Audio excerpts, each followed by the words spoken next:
Oh my god, hey! Welcome back to my Stagey YouTube channel. If you are meeting me for the first time, hello! My name is Mickey Joe and I am obsessed with all things theatre. And this is my Stagey YouTube channel where I review shows that I have been invited to go and see here in the UK, and I talk about news and drama and gossip happening in the theatre industry worldwide. If those sound like the kind of videos... Someone is tooting me from outside. Rude, traffic. If those sound like the kind of videos that you might be interested in seeing here on YouTube, make sure you have subscribed to my Stagey YouTube channel. And if you have any Stagey friends who you think might enjoy those kinds of videos as well, feel free to share me with them. Today, I am very excited to be bringing you another review video because it's time, once again, to talk about Cinderella. But wait! Not that one. Ho-ho! Had you for a minute. We are talking today not about Andrew Lloyd Webber's Bad Cinderella. Don't at me, he calls it that himself now. We are talking about Rodgers and Hammerstein's Cinderella. Yes. This is the first major musical stage adaptation of Cinderella that took place in the 20th century, and I've already told a lie because it wasn't actually a stage adaptation. Rodgers and Hammerstein adapted the Cinderella story for a TV movie starring Julie Andrews that was subsequently remade starring Leslie Ann Warren, and then remade again with Brandy and Whitney Houston, perhaps the version that people are most familiar with. This was later then readapted with a new book by Douglas Carter Beane for a Broadway premiere in 2013, I believe, or sometime thereabouts, starring Santino Fontana and Laura Osnes. And the less we say about that, the better. But believe it or not, this production, which is currently playing at the Hope Mill Theatre in Manchester, here in the UK, is the European premiere of this version of the show. I know! How is that possible for a show that was written so many decades ago, a Rodgers and Hammerstein show, a show with such a popular film adaptation? It seems crazy to me that it is only just now making its way to the UK for a fully fledged production. It's been done in concert, but not in a full staging. So that was the first reason why I was very excited about getting the chance to see this. And then the casting made me even more exciting. I think because of the 90s film, people associate this fondly with a brilliant level of diversity within a fairy tale story, which historically is not something that we have always seen. Not in pantomime, not in Disney films, not in stage adaptations of fairy stories. Everything is quite traditionally white, even if it's Aladdin. And the Brandy and Whitney Houston version was so great for diversity that it thrills me to see the same levels of diversity reflected in this production of the show. And finally, I got to see a little bit of a sneak peek at MusicalCon, and that made me just so excited to see this show. To the point that I specifically, last week, got a train up to Manchester to see this of an evening, and then came back down first thing the next morning. Literally a flying visit halfway up the country just to go and see this show. But was the trip worth it? And am I ready to call this the Good Cinderella? Stay tuned today to find out all of my thoughts about this production. But before you do, as well as subscribing to my Stagey YouTube channel for plenty more content just like this that I release very regularly, I never sleep and you are welcome, make sure you're also following me on other social media platforms. I am on Instagram, TikTok, and Twitter for the time being at Mickey Joe Theatre. Now, let's talk about Good Cinderella.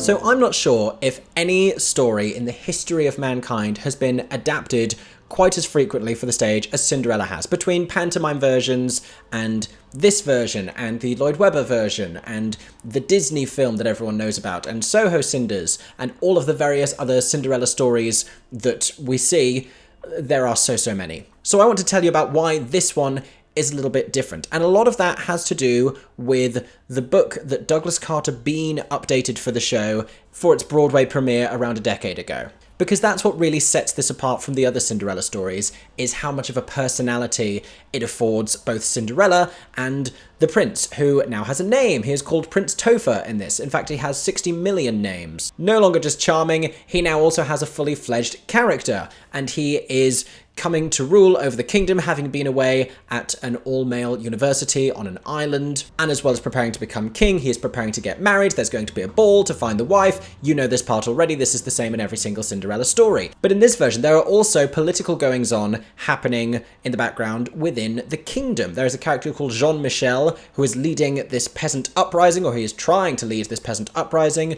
but the peasants are quite effectively distracted by the royal wedding. Where have we seen this before? You know, I just don't know. And gradually over the course of the show, Prince Topher is waking to an understanding of the realities of what is happening in his name, in his kingdom, behind his back. Cinderella, meanwhile, is actually a character called Ella, and Cinderella is the nickname given to her by her wicked stepmother, which is true in other versions of the story, but then you never really find out what her actual name is meant to be. So here, she is meant to be called Ella, but she spent so much time by the fireplace covered in cinders that she calls her Cinderella. And she has a lot more personality than a lot of other Cinderellas do as well. Not to knock other interpretations of Cinderella, but so often she's just sort of wistful and nice and sad and neglected and orphaned. And here, she's this cautiously optimistic young girl who forges these friendships with everyone, who has real connection with Jean-Michel. She believes in his cause, and with Crazy Marie, the town crazy woman. And her character is all about spreading kindness and positivity, and that becomes the overarching message of this show, is the power of kindness and how much that can mean to people and how much that can be a force to change people. To this end, it's a lot easier to root for the central romance in the show. The whole idea is not just that Cinderella was this secretly beautiful girl and you had to see her in a dress to realise, but in fact what happens is Cinderella and Prince Topher end up falling in love with each other for their personality. She comes to respect the way that he can compromise and the way that he can put his principles and his ideals at the forefront of political decision making, and he comes to respect her benevolence and her kindness in comparison with the vanity and self-indulgence of literally every other woman in the town. The only other big differences in this version of the show is that we have them meeting over and over again a couple of times. So the first night she is at the ball, she drops her slipper, they both look at the shoe, and then she goes back, retrieves it, and runs off. He does not have the shoe. This is the end of Act 1, and the whole audience goes, "What? He doesn't have the shoe. What's going to happen now?" How will he possibly find her without conspicuous glass footwear? Then in the second act, he decides he must have an opportunity to see her again, and after the ball, he throws a banquet. Now, we have seen this in Into the Woods, where the prince keeps throwing parties night after night after night, just to find the one woman, which, if nothing else, is commitment. Honestly, in my late 20s, I don't know if I have the stamina anymore for that many consecutive social events. But when she returns to the party the next night, she is still not convinced that he would love her if he were to know who she really was. And she is concerned that he is only being taken in by her beautiful facade that has been granted to her by her crazy godmother, who, surprise, surprise, was also... Wait, did I say crazy godmother? Fairy godmother, who is the alter ego of Crazy Marie, who Ella was kind to. In fact, she is everyone's fairy godmother, but she bestows kindness and gifts upon Cinderella, because Cinderella was nice to her. So at this second event, the banquet, Cinderella decides to deliberately leave her shoe with the prince so that he might find her. So that is a brief overview of this version of the show. It is packed full of Rodgers and Hammerstein songs, some of which were written for the show, some of which have been brought in from other parts of the Rodgers and Hammerstein back catalogue, just to flesh it out and give it a little bit more music. And so everything sounds as rapturous and as glorious as you would expect. But what did I actually think of this particular revival of the show? So I was quite charmed by this, and I'm giving this a 4-star review. I thought it was really lovely. I thought it was sweet, it was incredibly sincere, it is in a very intimate space, which has its own magic to it. It also carries its fair share of limitations. You know, with this being the scale of production that it is, you're not expecting to see the Broadway level of magical dress reveals that happen on stage. People walk up stage, they are covered by a cloth, there's a silhouette moment, there's a good few seconds for them to do a change, and then they come down wearing a different outfit. It's still as magical as you need for it to be. But I did just think that this had such charm. The characterizations are all lovely and give you such a broad variety. What I love about this version of the show is the material is so great. The Rodgers and Hammerstein music is so classic and so ornate and sincere, and really evokes that classic fairy tale feel by not feeling particularly contemporary. And it's beautiful and it's glorious and it's sung phenomenally well here. Bravo to everyone involved on the music side of things. Bravo to Leo Munby. And yet the book feels so contemporary and the humour is so fresh, and there's so many lines that catch you off guard because you're not expecting this kind of a contemporary sense of humour. The whole thing, it's really genuinely very funny. And I think, not to keep invoking them in this discussion about the other Cinderella, but I think think that's the duality that Andrew Lloyd Webber's Cinderella fumbles just a little bit in trying to have this modern sensibility while still retaining a classic fairy tale feel. Is that because his score doesn't feel appropriately fairy tale enough in comparison with the Rodgers and Hammerstein? I mean, few other composers can give you a fairy tale feel on stage like Rodgers and Hammerstein can. They know how to put magic into a score. Now, to tell you a bit more about why I enjoyed this production so much, I first want to talk about some of the creative elements.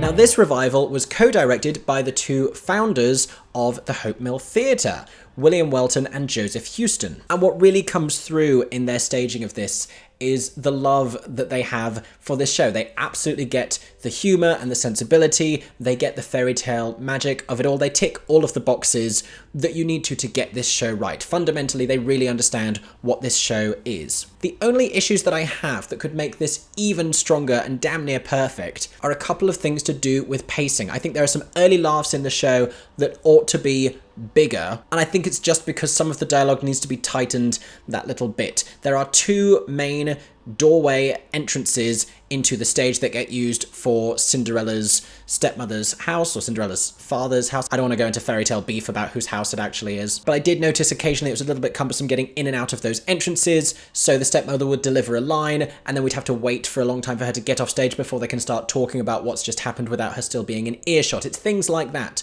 where you have these conspicuously long pauses. Occasionally, from a music perspective, I've moved on now already, there are moments where something doesn't have quite a strong enough button to elicit an obvious applause. And I think just from an audience comfort level, we need those moments. We need an obvious laugh moment in pacing wise. We need the humour to have enough of a rhythm that we know when we're going to laugh. And we need the same thing in our songs. They're not the punchiest endings in this particular Rodgers and Hammerstein score. We need it to be signified more strongly. This is where you clap. I want to talk very briefly about lighting, because the beginning of the show, oh my gosh, I could have been in Disneyland. They have this gauze curtain and they start to individually light different members of the ensemble singing this lovely chorus number behind the gauze curtain. They come down with this golden glow. It's stunning. It's wonderful. I feel like I could be on a ride going around, because it's that kind of old school Imagineering-esque magic to create something stunning and impressive and magical, and really it's just people being lit behind some gauze. Practical, but very effective. So that I loved, and a lot of the lighting I loved, but just occasionally people weren't getting picked up at the beginning of their lines and at the beginning of their songs until they walked all the way down stage. And it's like they're just, I don't know if they didn't have a spot, or if they had a spot and they weren't using that to the extent that I wanted them to. By that I mean a spotlight. I feel like I just needed people to be picked up a little bit more. And there were some numbers where I thought people were a little bit dark, and I wanted Grace as Cinderella to just be spotlit throughout, and Jacob as well, who was playing Prince Topher. The dance I really enjoyed. This was choreographed by William Welton, one of the co-directors. I thought this was stunning. Again, it was classic, it was balletic. There are some stunning dance sequences throughout the show. If you don't know, I will mention it briefly. Grace Mouat briefly had to step away from the show in early previews because she sustained an injury. She is now back in the show, giving a wonderful performance. You would have no idea that she is still recovering from this. She's a trooper, she's incredible, and you would just have no idea. But from having seen a preview of some of the dance numbers at MusicalCon and then having seen the show, I do gather that a little bit of it has been updated to allow for the fact that she is not going to be doing as much dance in those numbers. So kudos to them for not only choreographing a beautiful show, but for then being able to update it and amend it slightly under those circumstances. Ellie Wadowski was the set and costume designer. I thought the way the set was designed was very effective, where you have this area and you have this back screen that's giving you different backdrops, and it allowed us to be transported to different locations, because a lot of these fairy tales are very demanding with the number of different locations that you need. You need a cottage, you need the woods, you need a palace, you need to travel between the three, you need a town square, you need other regal locations. The projections were designed by George Reeve, and for the most part I thought these were lovely, very classic, very fairy tale, very beautiful. There was one moment that I leaned into Aaron and I said, is it me or does it look like the castle's on fire? And I gather it wasn't meant to be at this particular, I think it was just meant to be sunset catching on the lights at the front of the castle, but it just looked like the castle was ablaze. And they were having quite a casual conversation about Prince Topher having a parley with the unhappy peasants at that point. And it kind of looked like a rebellion had started that he was not yet made aware of. So I just think wasn't ideal at that moment. Going back to the costume design, I thought these were lovely. Grace looked stunning in her Cinderella dresses. I loved Jacob's princely outfits. I loved all of the costumes with one conspicuous exception. And I don't want this to sound like a negative because I really did think beautiful costuming on the ensemble, on all of the characters, and whimsical costuming on the stepsisters, where they have to look like ostensibly beautiful and expensive, but also ridiculous and comical and camp at the same time. That box was well and truly ticked. I liked the fairy godmother's costuming. I've never seen her costumed with those kind of colours before. I thought that was a very inventive, creative choice. Back to the one I didn't like, which was Madame, and she is glamorous and she is regal and she is expensive, and it just bothered me that her fascinator did not match her outfit until she then put on a different skirt over the top and then it matched. But she wore variations of the same outfit throughout the whole first act, and then she had a different outfit for the second act. If she's going to get changed to go to the festival, she needs a different outfit completely to go to the festival. And I just wasn't buying all of her outfit together at different points. I just had some styling questions, and I felt like it undermined her as this style icon that I wanted her to be within the context of the story.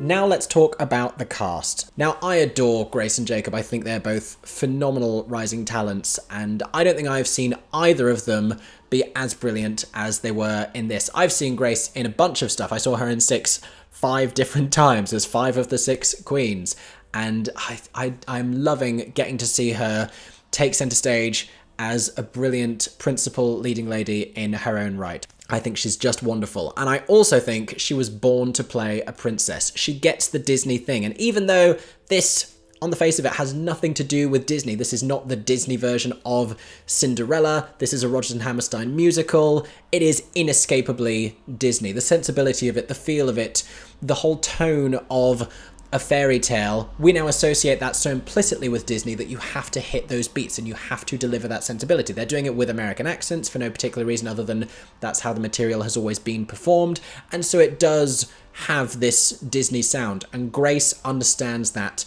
implicitly. She gives you Disney princess, and so many of the qualities of Cinderella she just has at her fingertips. She has this warmth, she has this generosity. It just smiles out of her, and her voice is so perfect for this. I have never heard her get to sing in this kind of classical way, because she's been in these more contemporary belty shows like Be More Chill, like Legally Blonde, and Juliet, for crying out loud. And in this, she's getting to give you legit, and it's lovely to hear her doing that and hear her using those parts of her voice while still having this little bit of a pop inflection. It's a marriage between the Julie Andrews and the Brandy. It's not quite either, but it's somewhere right in between. It's a very beautiful place for the score to sit. But Grace personifies all of the loveliness at the heart of this production, and she is just wonderful in it. Opposite her, Jacob Fowler is playing Prince Topher, another one who has risen to prominence as an understudy in Heathers earlier this year. Gosh, was that this year? This has been a long year. But he was initially understudying the role of JD at the other palace and ended up playing the role for an extended period and then taking over as Principal JD. It's great to see him here in a principal role. And my gosh, I knew Jacob was a fantastic vocalist. He's another one I've only ever got to hear him do contemporary things. The legit voice that he has at his fingertips, the man's vibrato is insane and mesmerizing. And as soon as he started in this show, I was like, oh, okay, that's what we're in for. Nobody sounds better in this show than Jacob Fowler. He sings phenomenally well. And I do like the way he's characterized this Prince character. He is quirky and he's offbeat, and it's very separate to a lot of the other stuff I've seen him do before, and I'm enjoying that about him. I want to talk to you now about some other highlights from the supporting cast. Julie Yamini plays Crazy Marie / the fairy godmother, and the way that she characterizes those two identities in a different way, and she's a lot more regal and elegant and poised as the fairy godmother, while still alluding to her Crazy Marie voice. She is not playing it elderly as such, she's just playing it kind of like weird and kooky, and I really enjoy the voice that she does. It's not what you might expect, because she's not going for like crazy elderly beggar woman so much as like weird forest creature imp person. I was already ready to love her just for her Crazy Marie, but by the time that she becomes the fairy godmother and sings these amazing soprano moments and then mixes them with this incredible pingy vocal placement, I was ready to die in my seat. She just about steals the show. I think Julie Yamini is an absolute scene-stealing force within the supporting cast. And if she doesn't steal all of the show, Annie Aitken is coming for what's left of it. Annie Aitken is wonderful as Madame. She is bringing such professionalism to all of the scenes that she is in. Now, Madame is this show's version of the stepmother character. Obviously, Victoria Hamilton Barrett was nominated for an Olivier Award for her comparative role in the Andrew Lloyd Webber version. She was giving you a tribute to Joanna Lumley's character Patsy from Ab Fab, or at least it seemed as though she was.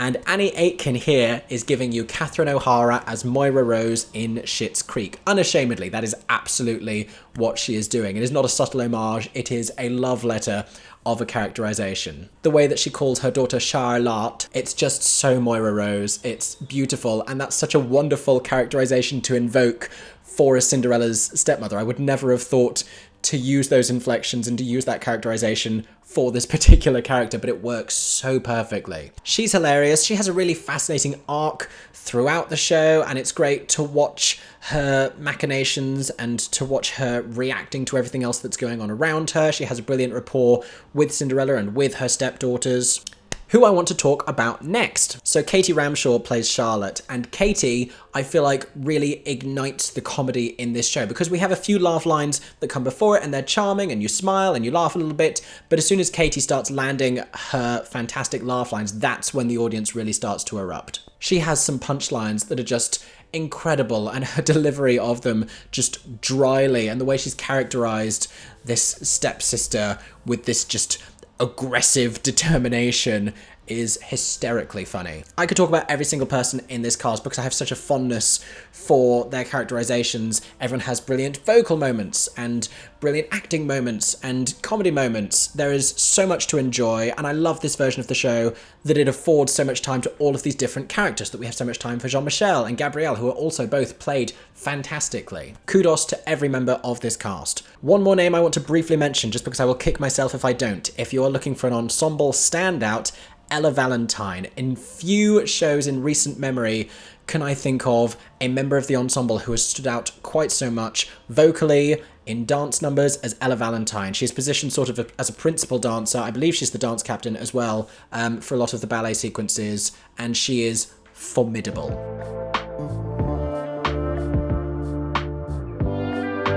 So what would I say was the highlight of this show?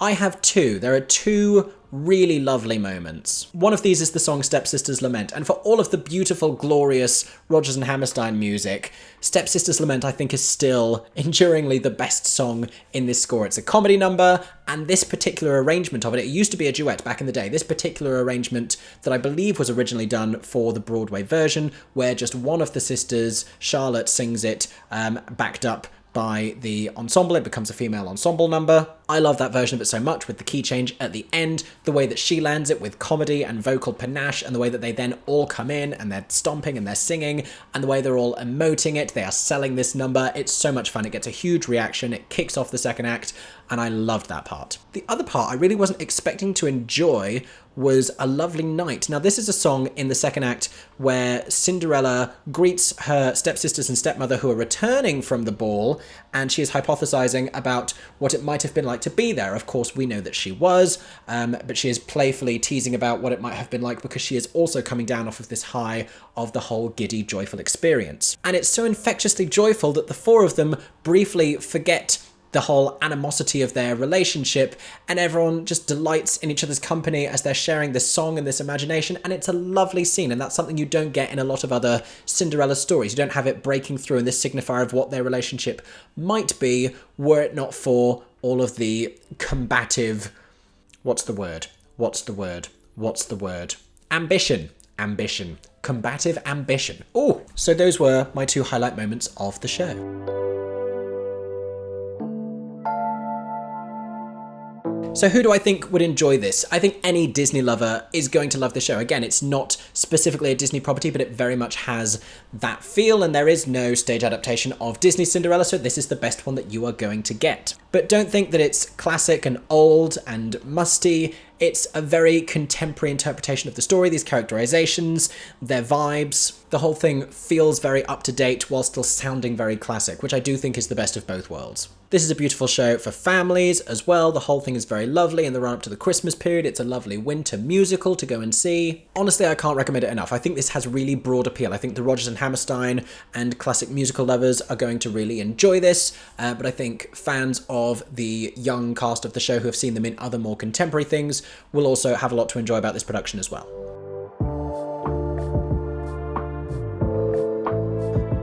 So if you've been watching my Oh My God Hey series, in the most recent episode, that is when I went to go and see this at the Hope Mill Theatre, and you get a bit of an indication as to what it's like at the venue, but they have some lovely food and drink options in their foyer space at the Hope Mill, including some specials for Cinderella. I can advocate for the pumpkin pizza with a pumpkin puree base. I wasn't sure about it, we tried it, it was actually very nice. They have some specialty themed cocktails and non-alcoholic beverages, I believe, as well. So let me know if you've been there and you've had any of those. And let me know what you thought of Cinderella if you have seen this production already. Let me know in the comment section what you most enjoyed about the show. What was your favourite number? Who was your favourite person in the cast? Let us know all of your thoughts. Couple of other things to make you aware of. The seats are very nice and raked at the Hope Mill, so I think wherever you are sitting, you should be able to get a decent view of the stage. And if you're not sure where the Hope Mill is, it's just one tram stop and a 5-minute walk away from Manchester Piccadilly, which is the main train station in Manchester. So it is very easy for you to get there. But those have been my thoughts about Rodgers and Hammerstein's Cinderella at the Hope Mill Theatre. I really enjoyed it. Does that make it the good Cinderella? Of the Cinderellas I've seen this year at least, yes it does. Thank you so much for watching today's video. I hope you enjoyed. If you did, make sure to subscribe to my Stagey YouTube channel for plenty more videos just like this coming very soon. I have lots to work on. Also, if you want to stay up to date with all of the reviews that I have written, as well as the ones that are in video format here on YouTube, click on the link down below to sign up for an account with ShowScore. If you use that link, then you'll automatically be following all of the reviews that I post on there, and you can also review shows for yourself. So if you have seen Cinderella at the Hope Mill or any other musicals recently or plays, you can review them for yourself on ShowScore. If you really enjoyed today's video, you can use the super thanks button somewhere along here to give me a tip. That really helps me as a stagey content creator to keep making videos just like this, especially when I do mad things like take a train up to Manchester and stay in a hotel and take a train all the way down the next day. It was not cheap, but it was absolutely worth it. I hope that everyone is staying safe and that you have a stagey day. For 10 more seconds, I'm Mickey Joe Theatre. Oh my god, hey. Thanks for watching, have a stagey day. Subscribe!